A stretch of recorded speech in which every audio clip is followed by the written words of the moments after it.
Ulrich, good afternoon. Welcome to the Midday View on ENC. Thank you very much for joining us. Do you think this case will proceed on Monday? Because currently, former President Zuma does not have a legal team. We know they withdrew recently. I wonder how the state will deal with that matter. Hi, good afternoon. Thank you for having me. Yes, certainly it's just more of the same, it seems. This matter has been dragging on since 2005. That's a total of 16 years to date, and less than a month before the matter was set to start and the trial was set to start, Jacob Zuma's attorneys have withdrawn as the attorneys of record. The Deputy Judge President from the KwaZulu-Natal High Court has, however, instructed his previous attorney, Mr. Eric Mabuza, to come and explain to the court as to why he has withdrawn and why it has happened at such a late stage. But yes, you are correct that we are most likely staring another postponement in the face because, Jacob Zuma, as is the same with any other citizen in South Africa, is entitled to legal representation before his trial starts, and he would most likely be granted an opportunity to secure his legal representation so that he can represent himself adequately during the trial. So on Monday, should we expect Mr. Mabuza to be in court explaining in public why they have withdrawn from being Zuma's lawyers? It seems that way. The judge could instruct him to do it in open court, or he could very well see him in chambers. But in a matter that is in the public eye, such as this one could expect the judge to order Mr. Mabuza to explain in open court as to why he has only withdrawn from the matter at such a late stage. Yeah, because I've seen reports. Sorry, Ulrich, I've seen reports in other media saying that it's undisclosed ethical reasons are being used here for this withdrawal. I mean, if I was the court, I would want to know what would be unethical that has happened, that has made the lawyers to withdraw, because this is a very important case that's been dragging for many, many years. No, indeed.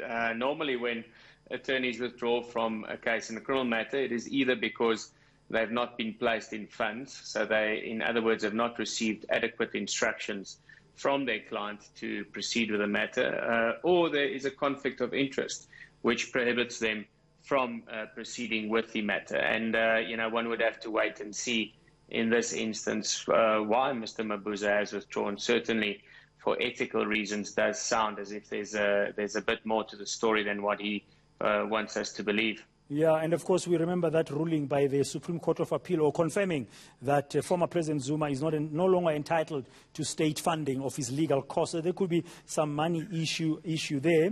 So the other matter I just wanted to raise with you, how it plays out from a defense perspective.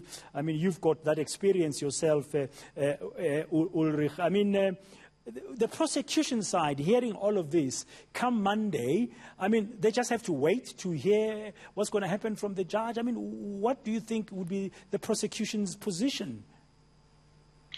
No, so, in terms of our Constitution, every person before court is entitled to a fair and a speedy trial.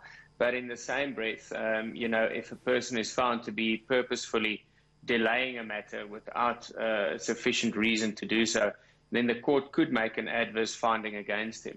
Now, we have heard rumors that one member of Zuma's legal team will be present on Monday to argue on his behalf, and that they could very well bring an application for the prosecutor, Mr. Billy Downer, to recuse himself from the matter.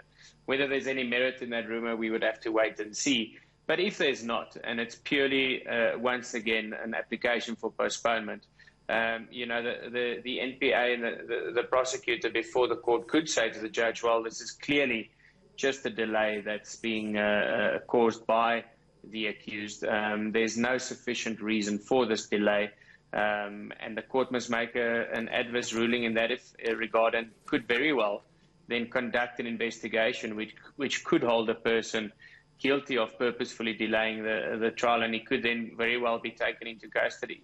The chances of that ever happening on Monday are very slim, and yes, we'd have to wait and see how that pans out again. Yeah, we're going to have to wait and see what's going to happen in court. A lot of things to consider. Thank you very much there, Ulrich Roo, a legal expert.